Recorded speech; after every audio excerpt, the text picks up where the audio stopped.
నేటి ఈ ప్రపంచంలో ఎక్కడైతే అమెరికా తన ధాటిని చాటడంలో నిమగ్నమై ఉందో మరియు చైనా చల్లచల్లగా తన ఎత్తుగడలు వేస్తోందో, అదే సమయంలో రష్యా మరియు ఇరాన్ మధ్య నెలకొన్న ఈ భారీ గందరగోళం ప్రపంచ భూగోళం మరియు గణితం రెండింటినీ మార్చివేసింది. రష్యా ఒకప్పుడు ప్రపంచంలోనే అతిపెద్ద వెపన్ సప్లయర్గా ఉండేది.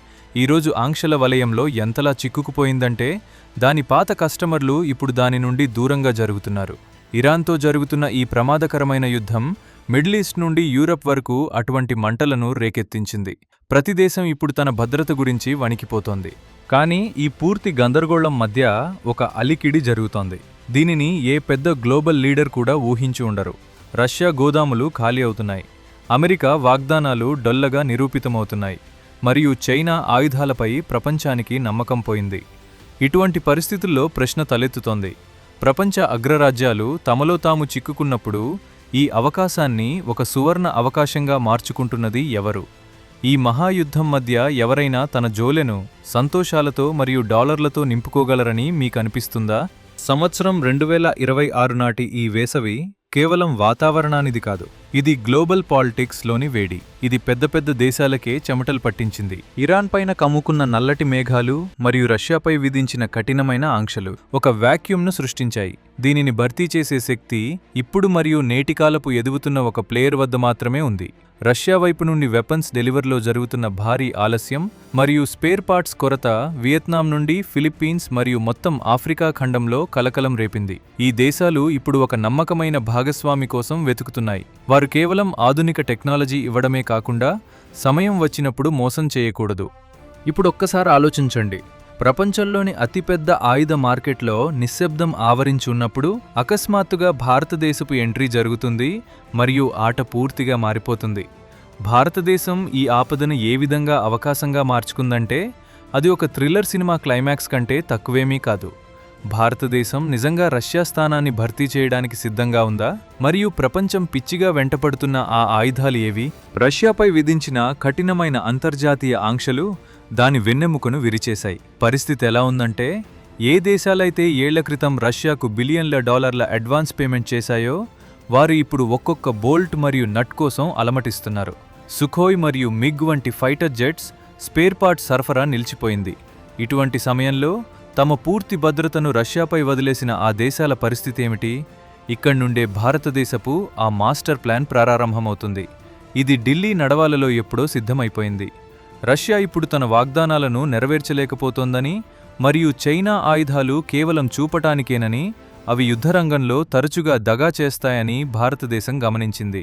భారతదేశం తన స్వదేశీ శక్తిని ఎంతగా పదును పెట్టిందంటే ఈరోజు ప్రపంచంలోని పెద్ద పెద్ద డిఫెన్స్ ఎక్స్పర్ట్స్ నోళ్లు వెళ్లబెడుతున్నారు. ఆగ్నేయాసియా దేశాలైనా లేదా ఆఫ్రికాలోని ఎదుగుతున్న దేశాలైనా అందరి కళ్ళు ఇప్పుడు కేవలం భారతదేశపు స్వదేశీ ఆయుధాలపైనే ఉన్నాయి. ఇరాన్ మరియు పరిసర ప్రాంతాలలో వ్యాపించిన ఉద్రిక్తత ఆయుధాల డిమాండ్ను రాకెట్ వేగంతో పెంచింది. గతంలో భారతదేశాన్ని కేవలం సాఫ్ట్వేర్ ఎక్స్పోర్ట్ చేసే దేశంగా భావించిన వారు ఈరోజు భారతదేశపు పినాకా రాకెట్ సిస్టమ్ మరియు బ్రహ్మోస్ మిసైల్ కోసం క్యూ కడుతున్నారు.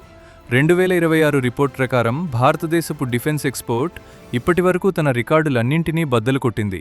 ఈ గణాంకం కేవలం కొన్ని వేల కోట్లకు పరిమితం కాలేదు, ఇది ఇప్పుడు బిలియన్ డాలర్ల లీగ్లో చేరిపోయింది. అక్కడ ఒకప్పుడు కేవలం అమెరికా మరియు రష్యాల రాజ్యమే ఉండేది. ఒకప్పుడు సూది తయారు చేయడానికి కూడా ఇతర దేశాల వైపు చూడాల్సిన దేశం ఈరోజు ప్రపంచానికి మేడ్ ఇన్ ఇండియా యుద్ధ విమానాలు మరియు మిసైళ్లను విక్రయించడం చిన్న విషయం కాదు. కానీ ఇది కేవలం ప్రారంభం మాత్రమే. అసలు ఆట రష్యాతోడు కోల్పోయి అనాథగా భావిస్తున్న దేశాలతో మొదలైంది. రష్యా వద్ద స్పేర్ పార్ట్ స్టాక్ ముగిసిపోతోంది మరియు మిగిలి ఉన్నది దాని స్వంత అవసరాలకే సరిపోవటం లేదు. ఇటువంటి సమయంలో భారతదేశం చాలా తెలివైన మరియు వివేకవంతమైన అడుగు వేసింది. ప్రపంచంలోని అనేక దేశాల సైన్యాలకు ప్రాణవాయువుగా ఉన్న రష్యా ఆయుధాల కోసం భారతదేశమే స్వయంగా స్పేర్ పార్ట్స్ తయారు చేయడం ప్రారంభించింది. ఎప్పుడు రష్యా ఆయుధాలనే నమ్ముకున్న వియత్నాం వంటి దేశం ఇప్పుడు తన సైన్యాన్ని పటిష్టం చేసుకోవటానికి మాస్కో వైపు కాకుండా న్యూఢిల్లీ వైపు చేయి చాచుతోంది.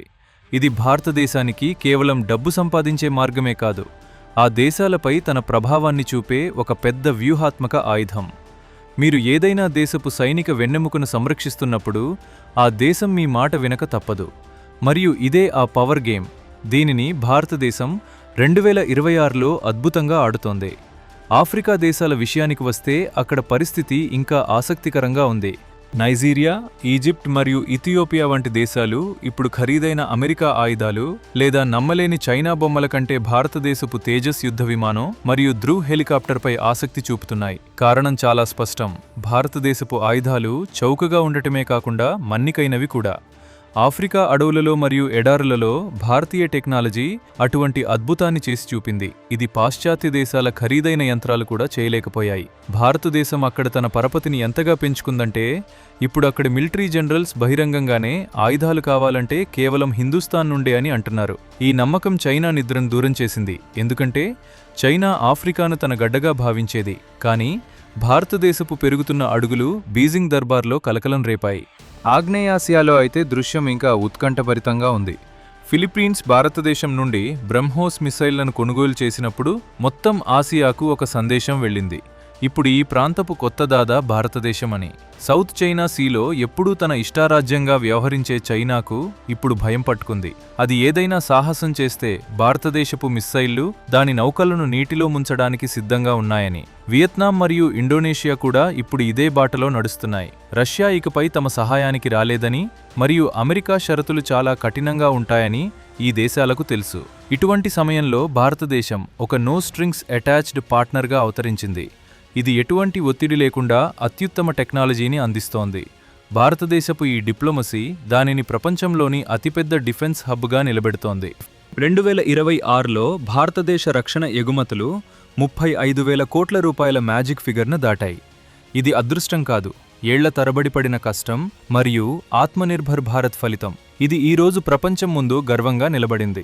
రష్యా నిస్సహాయత భారతదేశానికి వరంగా మారింది. నిన్నటి వరకు భారతదేశాన్ని చిన్న ప్లేయర్గా భావించిన రష్యా కస్టమర్లు ఈరోజు భారతదేశ ఫ్యాక్టరీల బయట ఆర్డర్లు బుక్ చేసుకోవడానికి పోటీ పడుతున్నారు. భారతదేశం కేవలం ఆయుధాలను అమ్మలేదు. సంక్షోభ సమయంలో మేము మీకు అండగా ఉంటామనే నమ్మకాన్ని అమ్మింది. ఇరాన్ యుద్ధం నిరూపించింది, ఏ దేశమైతే తనపై తాను ఆధారపడదో దాని ఉనికి ప్రమాదంలో పడుతుందని. మరియు భారతదేశం ఈరోజు ప్రపంచమంతటికీ తనపై తాను ఆధారపడే మార్గాన్ని చూపుతోంది. ఒక్కసారి ఆలోచించండి. ఆర్మేనియా వంటి దేశం, టర్కీ మరియు అజర్బైజాన్ ఆధునిక ఆయుధాల ముందు భారతదేశపు పినాక మల్టీబ్యారెల్ రాకెట్ లాంచర్ను రంగంలోకి దించినప్పుడు యుద్ధ గమనే మారిపోయింది. భారతదేశపు ఈ స్వదేశీ టెక్నాలజీ ఇంత ఘాతకమైనదిగా ఎలా ఉంటుందని ప్రపంచం ఆశ్చర్యపోయింది. దీని తర్వాత ప్రపంచవ్యాప్తంగా ఉన్న డిఫెన్స్ అటాచ్లు భారతదేశ పర్యటనకు రావడం మొదలైంది.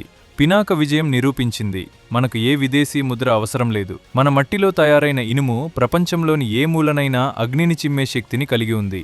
నేడు ఆర్మేనియా నుండి అనేక ఆఫ్రికా దేశాల వరకు పినాక శబ్దం వినిపిస్తోంది. నిన్నటి వరకు భారతదేశాన్ని ఎగతాళి చేసిన వారి చెవుల్లో ఈ శబ్దం చాలా గుచ్చుకుంటోంది. భారతదేశం తన వ్యూహాన్ని కేవలం కొత్త ఆయుధాలకే పరిమితం చేయలేదు. ప్రపంచవ్యాప్తంగా వేల సంఖ్యలో ఉన్న రష్యా ట్యాంకులు మరియు విమానాలకు మెయింటెనెన్స్ చాలా అవసరమని భారతదేశానికి తెలుసు.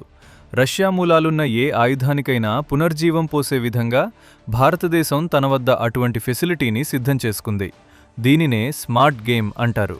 రష్యా యుద్ధంలో నిమగ్నమైంది. దానికి తన పాత కస్టమర్లను చూసే సమయం లేదు. భారతదేశం నిశ్శబ్దంగా ఈ మొత్తం మార్కెట్ను తన వశం చేసుకుంది. ఇప్పుడు సుకోయ్ సర్వీసింగ్ అయినా లేదా T-90 ట్యాంకుల అప్గ్రేడేషన్ అయినా ప్రపంచ మార్గం ఇప్పుడు ఢిల్లీ గుండానే వెళుతుంది. ఇది భారతదేశపు ఆ విజయం. దీని గురించి వార్తాపత్రికల హెడ్లైన్స్లో తక్కువగా ఉన్నా గ్లోబల్ పవర్ కారిడార్లలో దీని చర్చలు చాలా లోతుగా ఉన్నాయి. ఇరాన్ యుద్ధం గ్లోబల్ సప్లై చైన్ను పూర్తిగా చిన్నాభిన్నం చేసింది. చమురు ధరలు ఆకాశాన్ని తాకుతున్నాయి మరియు షిప్పింగ్ రూట్స్ అభద్రతగా మారాయి. ఇటువంటి సమయంలో భారతదేశ భౌగోళిక స్థానం దానికొక పెద్ద అడ్వాంటేజ్ ఇస్తోంది.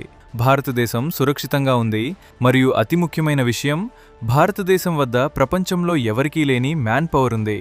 2026 నాటి భారతదేశం ఇప్పుడు కేవలం అసెంబ్లీ లైన్గా మిగిలిపోలేదు. ఇది ఇప్పుడు డిజైన్ మరియు ఇన్నోవేషన్కు కేంద్రంగా మారింది. మన స్టార్టప్స్ కనురెప్పపాట్లో శత్రువుల రాడార్ను బురిడీ కొట్టించే డ్రోన్లను తయారు చేస్తున్నాయి. ఈ డ్రోన్లు ఇప్పుడు మధ్యప్రాచ్య దేశాల మొదటి ఎంపికగా మారుతున్నాయి. ప్రపంచమంతా యుద్ధమంటల్లో రగులుతున్నప్పుడు భారతదేశం తన మెదడు మరియు కష్టంతో శాంతి మరియు భద్రతకు అవసరమైన సామాగ్రిని సిద్ధం చేస్తోంది. అయితే ఇదంతా అంత సులభమని మీకు అనిపిస్తుందా? ఖచ్చితంగా కాదు. భారతదేశం ఈ స్థాయికి చేరుకోవటానికి అనేక అడ్డంకులను ఎదుర్కోవాల్సి వచ్చింది. రష్యాతో సంబంధాలను తెంచుకోవాలని పాశ్చాత్య దేశాలు పలుమార్లు భారతదేశంపై ఒత్తిడి తెచ్చాయి. కానీ భారతదేశం తన విదేశాంగ విధానాన్ని వంచుకోలేదు. మన దేశ ప్రయోజనాలతో మేము ఎటువంటి రాజీ పడబోమని భారతదేశం స్పష్టం చేసింది. నేడు దాని ఫలితమే భారతదేశం వద్ద రష్యా టెక్నాలజీ జ్ఞానము ఉంది మరియు పాశ్చాత్య దేశాల ఆధునికత తోడు కూడా ఉంది. భారతదేశం రెండింటి మధ్య ఆ వారధిని నిర్మించింది. దానిపై నడుస్తూ ఈరోజు అది డిఫెన్స్ ఎక్స్పోర్ట్ సుల్తాన్ అయింది. ఒక దేశం ఎవరికీ బానిస కాకుండా తన స్వంత షరతులపై తన తలరాతను ఎలా రాసుకుందో ప్రపంచం ఇప్పుడు చూస్తోంది.